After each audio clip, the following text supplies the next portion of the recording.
Okay, so good afternoon. So much has happened over the last few days in the sports world. A lot of it is to do with sanctions against Russia and Belarus.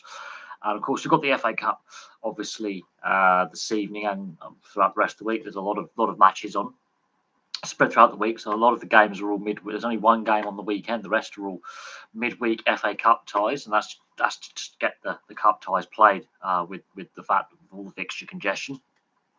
But the last couple of days have been very, very important in international sporting sense. What we have seen is the IIHF led the way in regard. No, not IIHF. Sorry, UEFA and FIFA were pressured, I think, into taking action and sanctioning Russia and Belarus in regards to mostly Russia, but Belarus as well have also been sanctioned by some governing bodies in response to Poland, Sweden, and the Czech Republic refusing to play games against Russia. Now, bearing in mind what the World Cup playoffs for Qatar, and Poland were the first team to say no, we are refusing to play against Russia. UEFA said that all games must be played, and FIFA said all games must be played in neutral locations. And Poland said, no, that's not enough. We're refusing to play matches against them. And then Sweden and the Czech Republic, who were also in the same playoff bracket, also followed suit and said, no, we're not going to be happy to play games even at neutral venues, which then led to UEFA throwing Russian clubs out of European Cup competition. And then finally, FIFA went from you've got to play in neutral locations under a neutral banner without the national anthem, without being called Russia, so the Russian football team rather than the Russian national team, to they've been thrown out of the 2022 World Cup. They've also been thrown out of the women's 2022 Euros as well, which take place this summer. Following on from that, and obviously, I think it's Dynamo Moscow or Spartak Moscow. I think it was CSK. I can't remember. One of the Moscow clubs has been thrown out of the Europa League. Following on from that, the IIHF, which is the International Ice Hockey Federation, suspended both Russian and Belarusian club and national sides from all competition, including the World Championships later this spring in World Championship Ice Hockey. And whilst that was going on, Jokerit and Dinamo Riga, who play in the KHL, Jokerit being in Helsinki and Dinamo Riga being obviously in Latvia, have withdrawn from the KHL. Now, Jokerit have made the Gagarin Cup playoffs, which is their version of the Stanley Cup. The reason why Jokerit decided to withdraw is several sponsors refused to sponsor the team if they were to continue. The issue that Jokerit have is the arena they currently play in is owned by a Russian company. There was growing and mounting pressure from the fan base to withdraw. So they have withdrawn from this year's playoffs. However, they haven't formally withdrawn from the KHL, unlike Dinamo Riga, who 24 hours later completely withdrew and said, no, we're not playing in the KHL anymore. We're not participating in this competition, this league. We're going to return to our domestic league format in Latvia with the rest of the Latvian league. We're going to completely withdraw from the KHL league structure. Jokerit, I believe, is going to go down the same route and look for a new arena to play out of. And there's many arenas in Helsinki where Jokerit can play out of, but they were under pressure from sponsors. They were under pressure from the fan base, so they have withdrawn. Following on from that, World Rugby has now also basically said to Russia and Belarus, you cannot play rugby union. You can't play in any competition, so they're banned playing rugby union. The IOC, I believe, already has, and the International Athletics Federations and all that already has a ongoing battle with the Russian Athletics Federation. The IOC already has an ongoing, Russian athletes, Olympic Committee rather than the Russian Federation. So they already have to compete under a neutral banner anyway. It looks very likely that more sports are going to block Russia and Belarus from competing. Now, what is very interesting is the NHL, as of last night, announced that they're severing all commercial ties with the KHL and the Russian sponsors, which then puts pressure on Russian players. Now, Artemi Panarin is a very outspoken critic of Putin, and he's a very outspoken critic. Panarin has been very critical of the current government of Russia, whereas Alexander Ovechkin, who's possibly the biggest name in Russian ice hockey, he's actually friends with Putin. He's coming under a lot of pressure, and the Washington Capitals are keeping away from media conferences. But then we have the issue of player safety. Now, a lot of Russian players just want to play the game. They're not political. You know, a lot of them have come over to the US and Canada very, very young. They haven't spent a lot of time in Russia. And, you know, being drafted at the age of 18, 19. They've obviously, as I say, come over to the North American leagues young, spent the majority of their careers here, got married, raised families over there. They're facing death threats to themselves and their families and their friends. And one of the player agents who's got a lot of Russian players on his that he represents when it comes to contract negotiations and sponsorship negotiations has reached out to the NHL and the NHLPA regarding concerns about player security. Now, don't get me wrong, I'm a massive fan of Alexander Ovechkin as a player. His politics, I don't agree with, but as a player, I am a massive fan of Alexander Ovechkin. Now, at the moment, there is nothing to suggest that the Russian players, or those who have Russian nationality, won't be allowed to play. I think almost every NHL franchise has at least one Russian player in their system, be it the AHL, ECHL affiliates, or even, for example, in the Canadian Hockey League, you know, systems, or the NCAA, they might be playing. You know, they might be playing in the collegiate system for development, or other junior leagues for development, or they may still be playing in the European leagues. But every NHL franchise has at least one Russian or Belarusian player, or even Ukrainian players in their system. So if the US and Canada were to then remove their work visas, that will have a massive economic impact on the NHL. Now, we've got the FA Cup tonight, tomorrow night, Thursday and Friday. There are Ukrainian players who will be in matchday squads playing. There will also be possibly Russian players, not just in English football, but in the leagues across Europe, also playing games. We've seen a whole host of Russian athletes come out in solidarity with their Ukrainian, colleagues, be it tennis stars. We've seen, a whole host of tennis stars. F1's got some Russian money in it, and some Russian drivers. The trying to keep sport and politics separate in this situation is almost impossible. I don't think we can do it. I don't think we can separate the sport from the politics. I was not aware of the European Basketball Association, the Eurobasket, throwing out the. I was not aware of that, but I was aware that other sporting governing bodies were considering suspending Russia and Belarus from international and club competition. We know UEFA and FIFA and World Rugby have done it. We know the IIHF have done it. And they're, Europe. Well, I'm going to, for my North American viewers who will possibly, and Australian, New Zealand viewers, obviously it's soccer to you guys, to us it's football. Ice hockey is the second most popular sport in Europe for participation, fans going to games, viewership, that kind of thing, and money. For the IIHF to say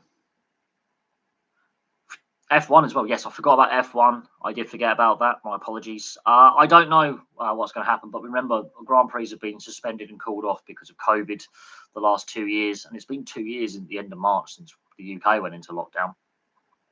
So, in that regard, they've rescheduled the F1 calendar for the last 2 years. Races have been put on the calendar and then withdrawn. Like Vietnam was maybe on the calendar. That's been scrapped. The Champions League final's been moved from St. Petersburg. Maybe it's gone to Paris.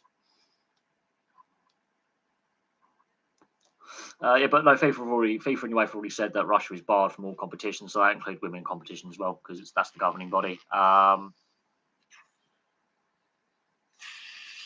Basketball is very popular across Central and Eastern Europe.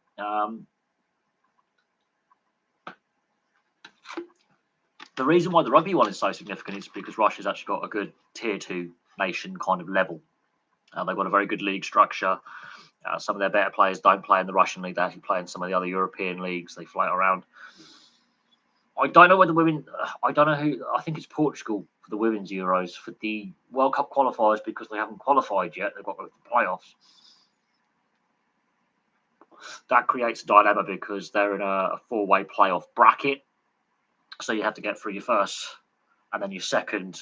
So you've got to play your home and away against one team, and then once you've done that, you go to the next one. So they the fact that Poland, Sweden, and the Czech Republic were all flat out weren't happy with the neutral venue proposal put forward by FIFA. And if Russia were to qualify, they won't be allowed. It's like Yugoslavia in 1990 when Denmark won the Euros with the Yugoslav conflict, or was it the 92 Euros? It was the 92 Euros. They had qualified and were highly fancied.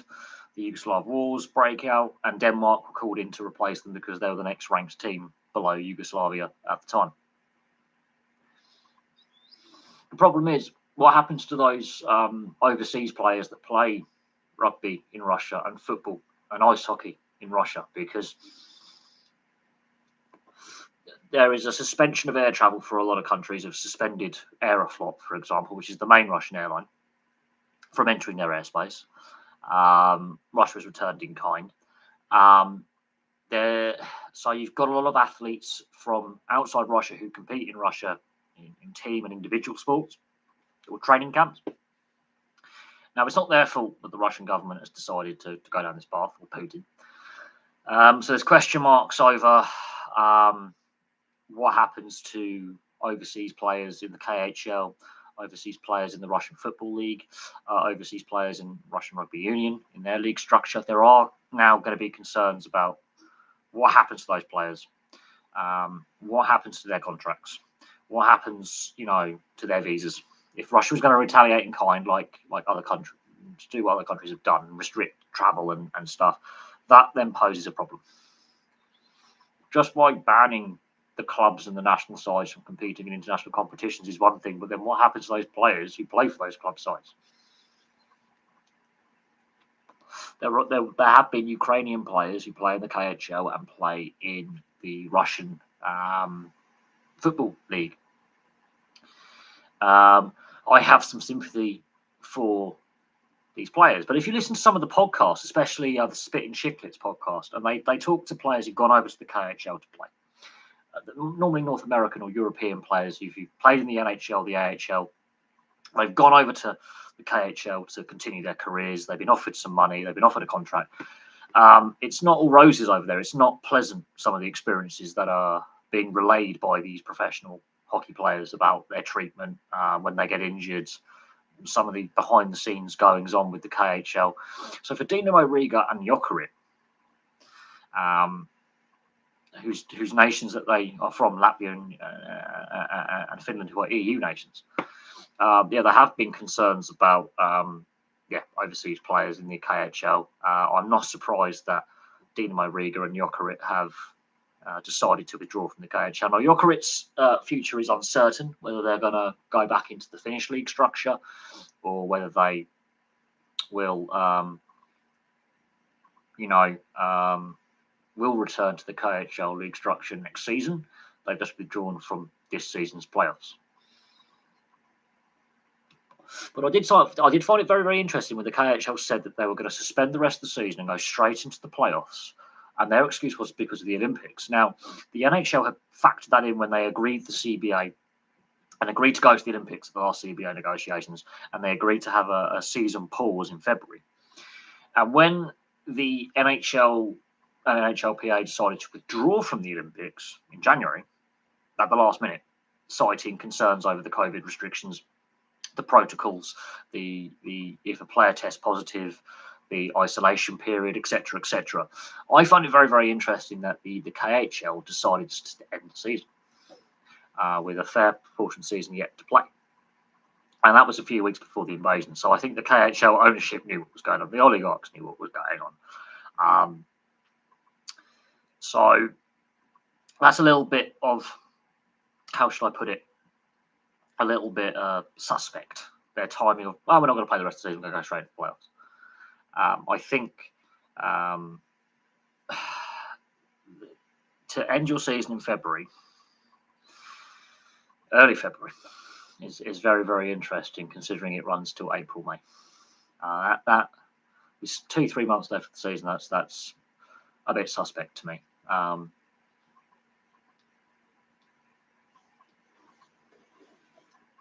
Yes, and a whole host of Ukrainian sports stars, including the whole of the Dynamo Kiev team, have signed up. By the Klitschko brothers, Omsk. There's a couple of tennis players who've gone back to Ukraine. I think one of the I can't remember which Klitschko is mayor of Kiev anyway, and I think the other one's also a sitting member of parliament. So automatically they're in between the ages of 18 and 30. I'm surprised other Ukrainian athletes haven't gone home. So I'm surprised Zinchenko has actually been selected for Man City this evening as well. He is in the Man City squad to play tonight. That's going to be interesting. It's a very tense situation. It's what I find interesting. I haven't read the full statement of the NHL withdrawing from all commercial dealings with the KHL and Russia. That's a very interesting one. I'll have to read up on that. But more sporting federations and sporting bodies are basically isolating Russia and Belarus as well. Remember that, and Belarus. That's very, very crucial. Exceptionally important, that one as well, because don't forget, you've also got Dynamo Minsk, who play in the KHL. Now, what happens from here on is a lot of these are indefinite. I think Omsk is actually a Tatar, which is a minority group from the Crimea. But it is highly interesting.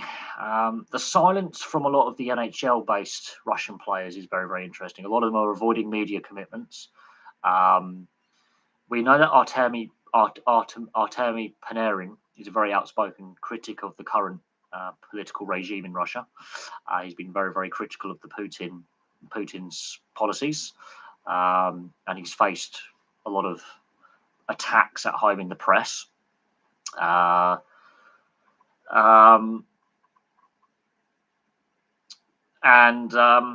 yeah, it's an ongoing situation. Very ongoing situation. But the fact that a lot of the UEFA-based teams were saying we refuse to play against Russia under any circumstances, regardless of the FIFA decision initially, and then FIFA backtracked and then, strengthened the sanctions against the Russian Football Association. I find that striking. So yeah, we'll have to see what happens.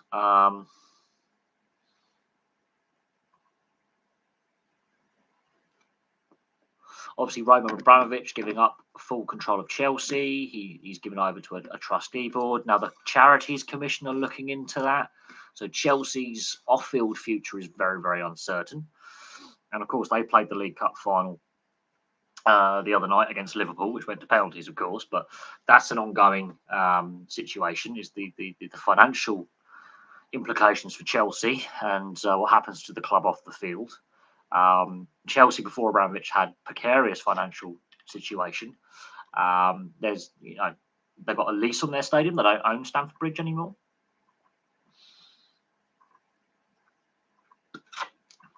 So that's going to be an ongoing situation. But Chelsea are not the only football club in the UK to have Russian money pumped into them. I know Bournemouth have got Russian investment as well. Everton and Arsenal have Russian investors. So there's 4 rather big clubs in English football who play in the top 2 divisions, and Bournemouth are doing very well in the Championship, who have Russian money tied up.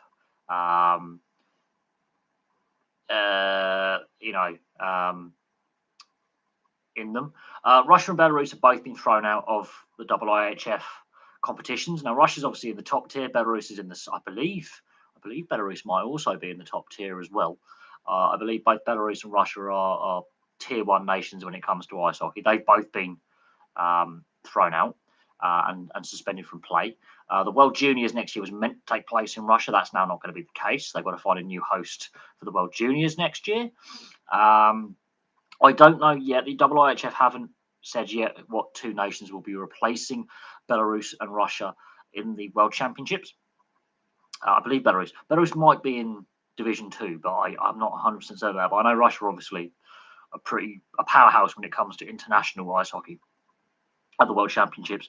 The IIHF haven't commented yet on the teams that are going to be replacing them. That was down to the Swiss Ice Hockey Federation basically saying we refuse to compete alongside a Russian team at the World Championships. And the Swiss are a very powerful nation when it comes to ice hockey and the ice hockey governance. I'm not saying Russian players, it's Russian finance. So Chelsea, Bournemouth, Everton and Arsenal have Russian money and Russian investment in the top 2 tiers of English football. That then poses a question about the financial futures of those clubs. So Chelsea and Arsenal and Everton in the Premier League, and of course Bournemouth in the Championship, there's a lot of Russian money. There's several billion pounds worth of Russian money invested in those 4 clubs. Russian players, I don't believe there's any Russian players at senior level, though there may be some in the youth systems of clubs. So yeah, Belarus and Russia have been thrown out. The IIHF are yet to appoint 2 replacement nations to replace them. It wouldn't surprise me if it'll be 2 European teams. Probably like Slovenia, for example, who've been at the top level before. You've got, Austria in the top level now. It's difficult because the majority of the World Championship teams, apart from the US and Canada, are obviously in Europe. And below that, the quality level just distinctly drops off. It does. It becomes more difficult. Obviously, France and Slovenia would be my go-to choices. If I was to, or Poland would be my go-to choices. So in France have been in the top tier before alongside us. We knocked them out. You've got, I think Italy's still in the top tier. I think Italy might have got relegated out, but there's a couple of countries that you would go. Lithuania, for example, or Slovenia would be a go-to choice with their history within the sport and the amount of players that they produced who played at the top level. Not necessarily in the NHL, but in the top European leagues. But it does pose questions. The same with the football women's Euros. I believe it's Portugal that's the team that's been considered for the women's Euros this summer because they narrowly missed out on qualification. When it comes to the men's qualifiers for the World Cup, it looks likely it's going to be a round-robin tournament. Likely, although they may promote a side that narrowly missed out on going through on the qualification side of things. Hungary, possibly. Hungary have a decent side. But you've got to look at, okay,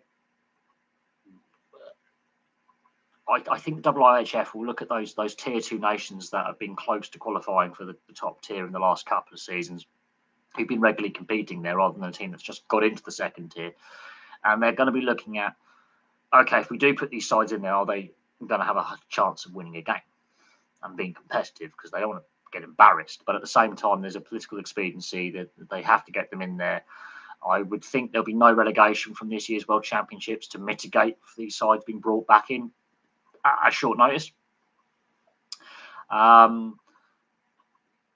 So it's a difficult one. It's a balancing act. I think the IIHF will be having a meeting of all member nations and to see, what nations should be put forward into the top tier to replace those Belarus and Russia that have been kicked out. They convened an extraordinary general meeting the other day to decide this action very, very quickly. It was a unanimous vote from all IIHF members. Same with FIFA. There was already, it does strike me that FIFA obviously awarded Russia a World Cup. They play a World Cup, 3.5 years ago. One of the best World Cups I've ever seen, to be fair. And that's taking nothing away from the fans. You went there, the quality of the play, the stadiums, the facilities. We'll have to see what happens with the World Championships. That's a given. The same with the World Juniors. They've now got to find a replacement host. So there'll be I think a ballot for those two nations. I think they're going to ballot. Basically, the top tier nations are going to put forward a ballot, and they're going to vote for the replacement nations. I think that's going to be the obvious choice. But yeah, Hungary. It'll be interesting to see what Hungary could do at the top level, or Poland, or Lithuania, because they've in the past developed some good players. Maybe Estonia. There's a whole host of nations that could go there, but right now, it's not pressing right now. They would have to do it soon, however, but I wouldn't say right now. I don't think Romania have got a decent structure. At the same time, this is speculation. We'll have to see how the IIHF are going to go around replacing these two nations. Also, the Women's Euros, again, is looking very likely to be Portugal. That's what's being heavily reported in the international press. But again, we'll have to see what the UEFA members that are remaining decide to which side to put in to replace. But there's a whole host of things to consider because there's logistics getting the players together. And then you've got to have that concerns like, okay, how many of if they say, let's say Lithuania, for example, how many Lithuanian players would actually be playing in the KHL? And there will be a handful. You then have to consider, okay, can Lithuania, for example, or Hungary, put the best possible team on the ice to be competitive? Because it's all well and good saying, all right, you're now invited to replace Belarus. But it's not going to look good for the IIHF if the team they invite in to replace Belarus or Russia, one of those two teams, gets battered every game, and it doesn't look good then. The Russian Olympic Committee, which they do at the Olympics and the athletics, they have to compete under a neutral flag, under the Olympic flag at the Olympics, for example. That's been the case since Sochi. With the doping scandal that came out and what was found out after with the state-sponsored cheating, basically, and altering of doping tests. And so FIFA proposed that, and Poland straight away said, no, we're not happy with this. And then Sweden and the Czech Republic very, very quickly followed up, which I think has also pushed the Ice Hockey Federation and the World Rugby Federation, World Rugby and the IIHF's hand, with how FIFA then quickly backtracked on that decision and then imposed a full ban on Russian and Belarusian clubs and national sides competing. Because FIFA is the biggest sporting organisation in the world other than the IOC, they obviously initially proposed that. Within 24 hours, they had to change their punishment. Well, FIFA. I mean, I think FIFA were already under a lot of pressure. I've been under a lot of pressure in regards to the Qatar World Cup anyway, awarding, they've had a lot of negative press over the last decade in regards to a lot of the decisions FIFA's made. And when you've got three of the most important nations when it comes to European football historically, and Poland have had a great side in the past, and the Czechs, when it was Czechoslovakia, obviously won the Euros a couple of times, and the Czechs have got a great footballing history. Sweden have hosted World Cups. When nations like this that have a big standing, especially at UEFA level, because they've hosted tournaments or they've won tournaments, are saying we are refusing to play key qualifiers against this nation, regardless of. And when the Polish FA said no, we're not going to do it. We are going to refuse to play, regardless of if it's a neutral venue or they're playing under a neutral banner. It's not enough. That forced FIFA and UEFA to act. But then I think the IIHF and World Rugby, for example, as two of the other big, global international sporting bodies that deal with international sport, were looking at that and going, yeah, let's not make the same mistake. Let's just be straight out there. They saw the response. They saw the reaction, and they were like, let's just be safe with this one. Let's just go with the sanction. It reminds me a lot of when South Africa was in the sporting wilderness with apartheid. That only ended in 1994.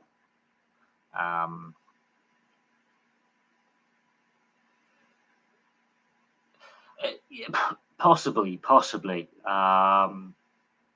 It's a difficult one. There's an NHL player, Georgiev, who plays for the New York Rangers, who has represented both Russia and Bulgaria at various age grades internationally. And there is a concern that the Russian players may not be able to complete the season. Their visas may be cancelled. And a lot of the Russian players are very, very high profile, like Ovechkin, Malkin, Kucherov, Tarasenko, Panarin. There's a couple of Svechnikovs. There's a couple of Svechnikovs. They spell their names differently, but there's a couple of Svechnikovs. There's Shesterkin, there's Georgiev. There is a lot of high-profile Russian players playing in the NHL. A lot of high-profile Russian players. And that is a problem, because these Russian players are superstars. Think of them on the same level as Andrei Arshavin was for Zenit St. Petersburg and Arsenal. They are well-known global brands in their sport.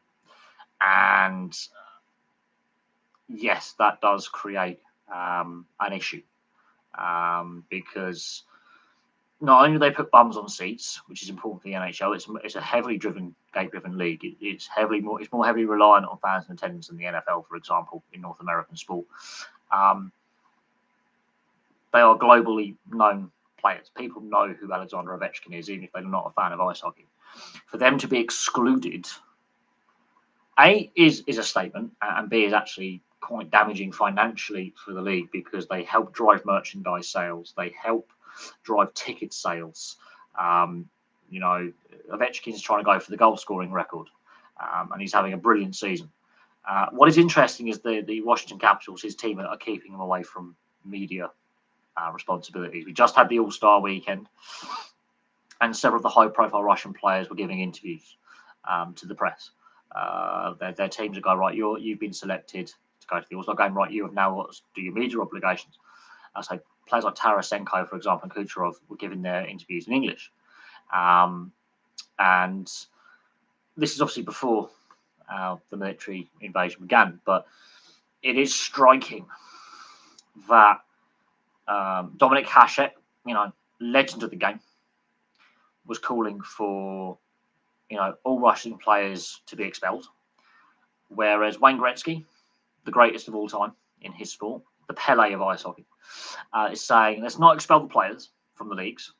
Let's just do what the IIHF have decided and blocked the teams from competing, and the clubs in the KHL, for example, competing, and the Belarusian League, for example, competing in, let's say, the Champions Hockey League, for example. I think association football, so what we call football, what the North Americans call soccer, and ice hockey will be the two most affected sports. We've already seen it. I think it is Spartak Moscow been thrown out the Europa League, and they're the two. And the problem is there are some high-profile Russian players who play football around Europe. And they obviously recently hosted a World Cup, and they were going to host the Champions League. The problem is ice hockey, I think, is going to be more financially affected because the best Russian players play in the NHL, and they are superstars. And they are a massive draw for fans, as I say. It would be like the same for the club ban on English teams playing in Europe in the early 90s, following Hazel and Hillsborough, from the late 80s to mid 90s. That meant a lot of English and or British players who ended up playing in Italy, France, Germany, and Spain. There was a talent drain away from English football before the Premier League was set up to the European leagues for a fair period, so we could see that impact. We could see these Russian players return to the KHL. We could. But I think the economics would be against that because the Russian ruble has collapsed overnight from, 80 rubles was worth $1 to 1 ruble being, I think, a ruble used to be worth 80 US cents or something, or 20 US cents per ruble. So it'd be 5 rubles to the dollar. It's now 100 rubles to the dollar. The ruble has collapsed overnight. So it'd be all well and good saying, send the players back. But they're going to end up, basically their pay packet's going to be worthless. Plus there's contracts and there's lots of legal things, and some of these players are on big contracts, and that could lead to legal problems. They've got houses in the US and Canada. They've raised their families there. They live there. Some of them live there all year round. So that again creates a problem. It does. It's not as simple as ban them from playing or cancel their visa. Some of them have actually got US citizenship. Even though they're Russian nationals, they've got US or Canadian citizenship. So that then creates an immigration problem. Those that have been in the league a shorter period of time, they could have their work visas and their citizen and their working citizenship revoked. That absolutely, or their residency, should I say, revoked. Again, that poses a headache for the league.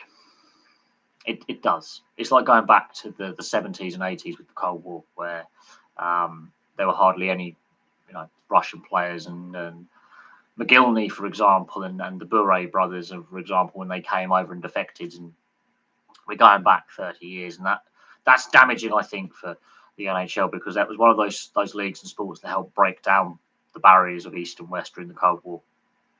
And the McGillney tale involves KGB agents and smuggling, basic trafficking him, getting him out of the Soviet Union to the West. They've been tailed by KGB special operatives. That really is a spy novel thriller. The Alex McGillney story is a story of great fame. You just read about it; it's ridiculous. It sounds like a spy novel. It actually happened. But yeah, ice hockey and club football will be the most affected. The concern I have is for those overseas players in the KHL and the Russian Football League, the Russian Super League, I think it's called. That'll be my concern about their status. It's a difficult one. I mean, It really is. I do have sympathy for the individual athletes. I do. What I do find striking is the lack of media commitments by Alexander Ovechkin. The Washington Capitals are keeping him hidden away, keeping Kucherov hidden away. Kuznetsov's been hidden away. Kucherov by the Tampa Bay Lightning. They are actually, if you've got family over here. So if you are a Ukrainian national with family here, you're allowed to come. Basically, you can claim asylum.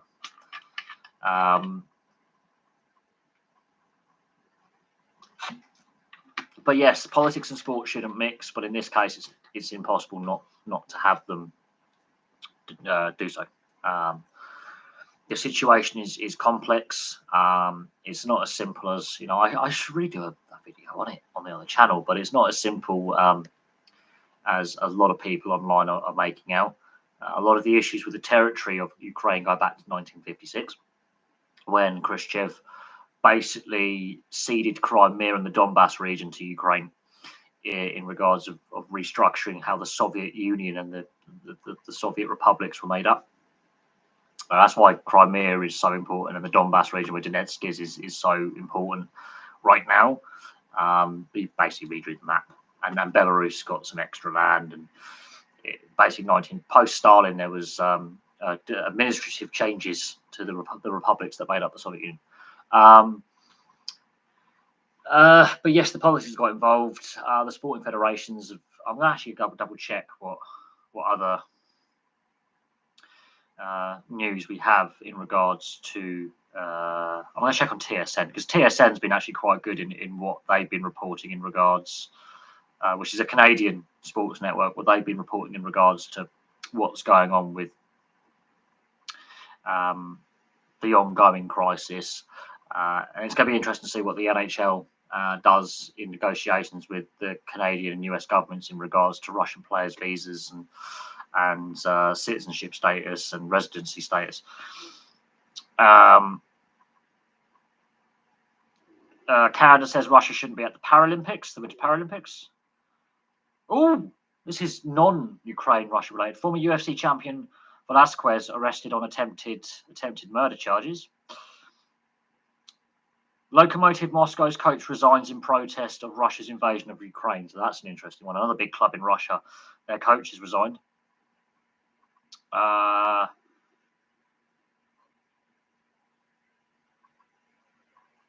Major League Baseball lockout could end by a 5 p.m. deadline. So that's 5 hours from us at 10 p.m. UK time.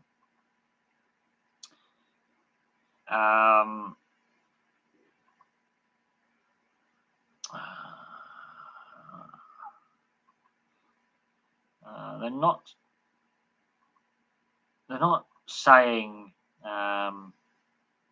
much in regards to players having. Ice skating. Russia is now excluded from all forms of ice skating as sporting sanctions increase. Let's have a look at what this is, because this is broken this morning.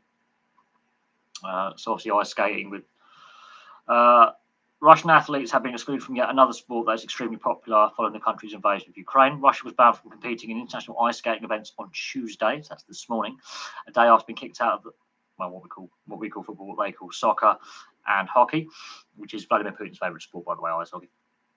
The decisions follow the IOC's request to keep Russian athletes out of sporting events around the world. So that was the IOC leading that request.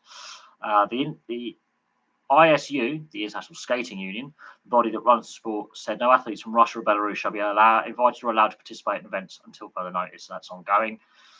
The ISU Council reiterates the solidarity of all those affected by the conflict in Ukraine, and our thoughts with the entire Ukrainian people and country.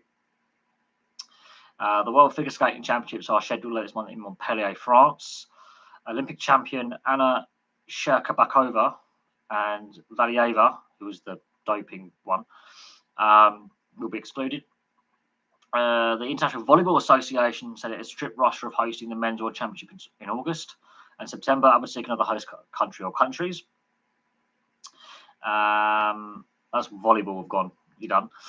Swimming has done nothing.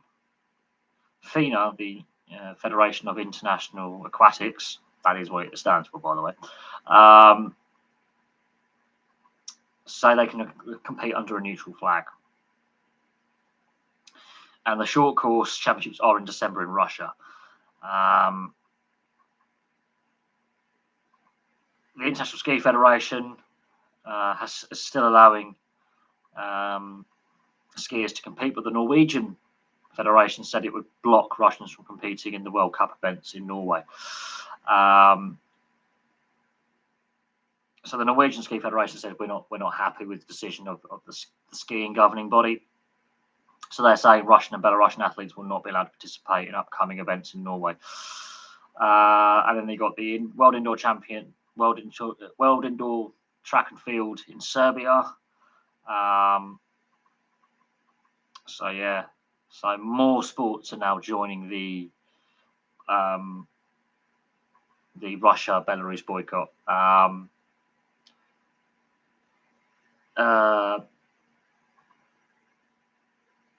So that's an interesting one. I don't know what else to really add to that, if I'm being brutally honest. Yes, I've been following it on the Indian news channels on YouTube. I can't listen to BBC and Sky News, but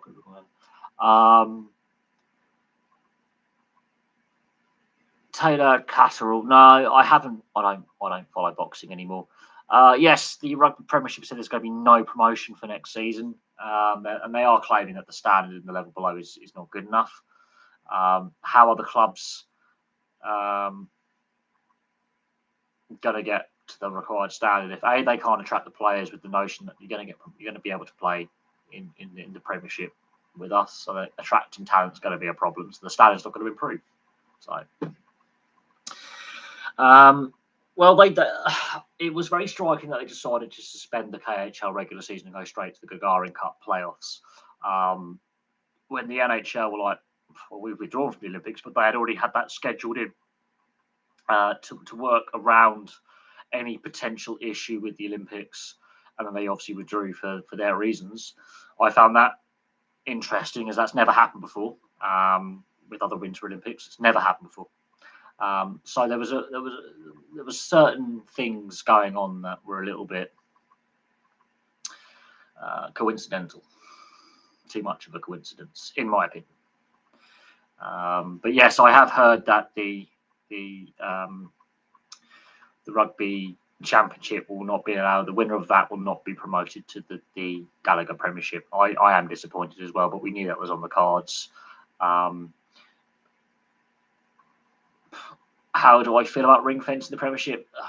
CBC, private equity firm involved. Well, they would still have to be in China to meet the quarantine regulations for the Chinese government set out. So the Paralympic team would already have been there before the hostilities began against Ukraine. So because the Chinese government have a quarantine period, which is why the NHL would have shut down for the whole of February, which was pushing the boundaries of getting matches played. It's interesting. I mean, look at the Russian athletics ban. It's still ongoing, even though they still have to compete under a neutral flag as independents. They can't have any backing from the Russian Olympic Committee because they're suspended from the IOC. As I say, this is a developing situation. As every moment passes, more and more international sporting bodies are banning Russian and Belarusian teams and athletes from competing. And the fact that they awarded championships to Russia, finals and major tournaments to Russia in recent years, and now they're withdrawing, they've got to find new hosts. It's going to cost these sporting bodies a lot of money. Yes. There has been a lot of weakness towards China and Russia in the last, I'm going to say 15 years. There has been, I would say, a weak attitude and a willingness to accept allow that. How do I put it? Allow Russia to have the Winter Olympics and a Football World Cup, and question marks over the bidding process and corruption and a whole host of things. But it is what it is. Fury and Frank Warren are saying they don't want British judges for their upcoming fight because of corruption. The most recent blatant corruption against Jack Catterall. Interesting, that, isn't it?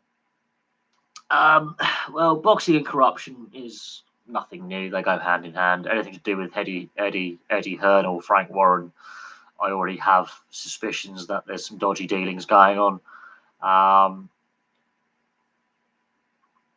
In regards with this year's Winter Olympics, this year's Winter Olympics been Russian. Look, the Summer Olympics wasn't much better. I didn't watch a single Summer Olympic event. I didn't watch a single Winter Olympic event, and that's the first time ever. 4 years ago, I did watch the ice hockey. Even though there was no NHL players playing, there were players who had played in the NHL playing. And of course, Germany got that silver, and they beat the Canadians in the semi-final, which was just brilliant. I thought I had to adjust my TV set. The issues with the Qatar World Cup is we're too far down the track. We're too far down the track for them to suddenly go, we're going to have to change the hosts. And FIFA would really look stupid then. They've already changed the fixture calendar, the actual, international and club calendar years to suit the tournament. And so that would be a logistical nightmare. Well, actually, those World Cups were awarded when Sepp Blatter was still in charge. So Infantino was not the FIFA president at the time. That was Sepp Blatter. What has come out since 2015 led to Sepp Blatter being found guilty of corruption. The thing was, it was badly kept secret. There was corrupt goings on in the awarding of those tournaments.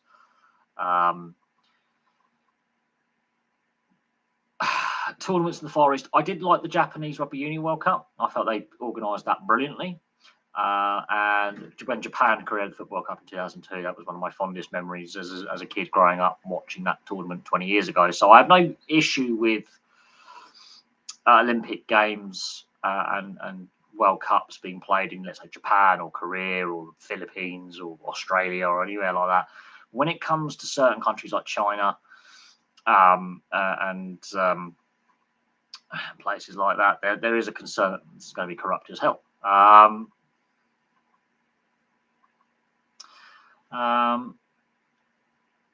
But yes, the whole regards to the bidding process for those two World Cups, that was under the Sepp Blatter regime.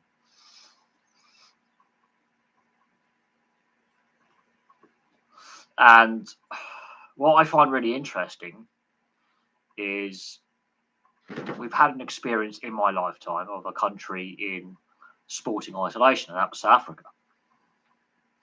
That was South Africa because of the apartheid regime, because of human rights abuses. Except the difference between South Africa and, let's say, what Russia are doing now, it was based on the colour of your skin, and degrading a person on the colour of their skin into a first or second class citizen. And there was a great pressure for the end of minority rule.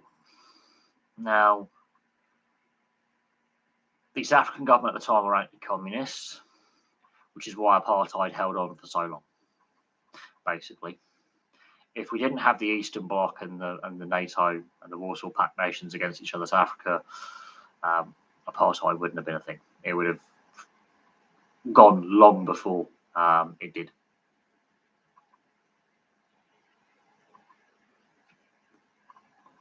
Well, look, at the time, everyone was surprised that Qatar got the World Cup, but there was a feeling back in, I think 2005, 2006, when they were awarded it, all those years ago, or maybe 2008, that South Africa were going to have a Football World Cup to go with their Cricket and Rugby Union World Cup hosting, because they've hosted them before. And there was a feeling after the Japan and Korea World Cup that let's go to Asia. Let's embrace the up and coming Middle East. What's happened in Qatar since then has highlighted a lot of issues that Qatar would rather hadn't have occurred, and they haven't denied they have happened, but they haven't admitted that they've done it. If you know what I mean, they haven't denied or admitted, but it's yes, I'm not against Korea or Japan, for example, having a summer or winter Olympics. Obviously, Japan and Korea have had both summer and winter Olympics. Obviously, the Seoul Olympics in '88 was the year before I was born, but we've also had the Japan and Korea Football World Cup and the in 2002, and we've had the Rugby Union World Cup in 2019. And so, in my opinion, I'm not against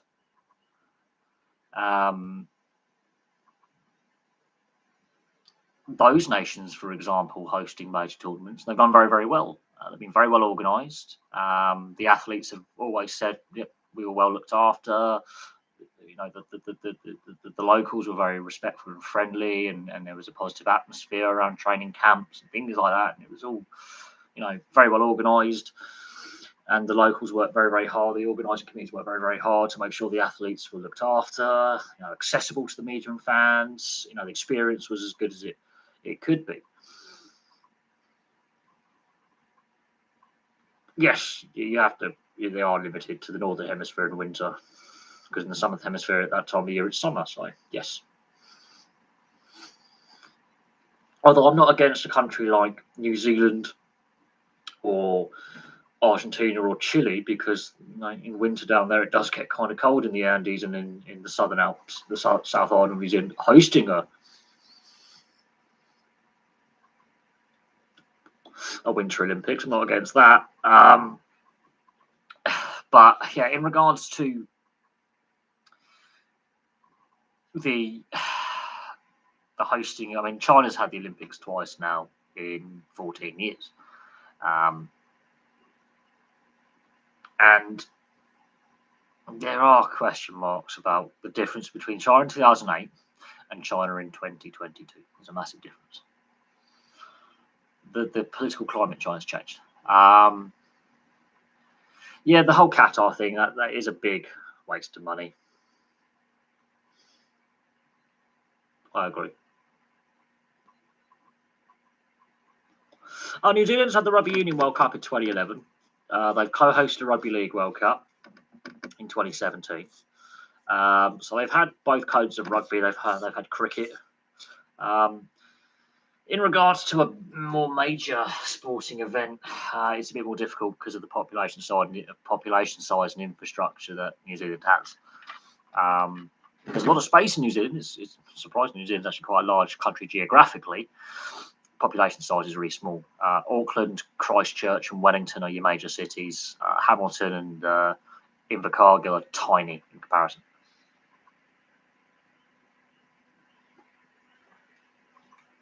But cricket, rugby, and rugby league they can do, because less nations play at the top level, so you have less athletes to host. But an Olympics would be, I think, a stretch too far for New Zealand. Argentina, they've had a World Cup in football. Chile have had a World Cup in football, and hypothetically they could have a Winter Olympics if the IOC were willing to change the Olympic calendar somewhat and host the Winter Olympics in the Southern Hemisphere winter. That is doable. Yes, they've co-hosted a Rugby League World Cup with Australia and Papua New Guinea in 2017, and the crowds in New Zealand were very, very good. And the tournament was a brilliant tournament, but they were co-hosts for that. They've hosted the Rugby Union World Cup as a standalone nation in 2011.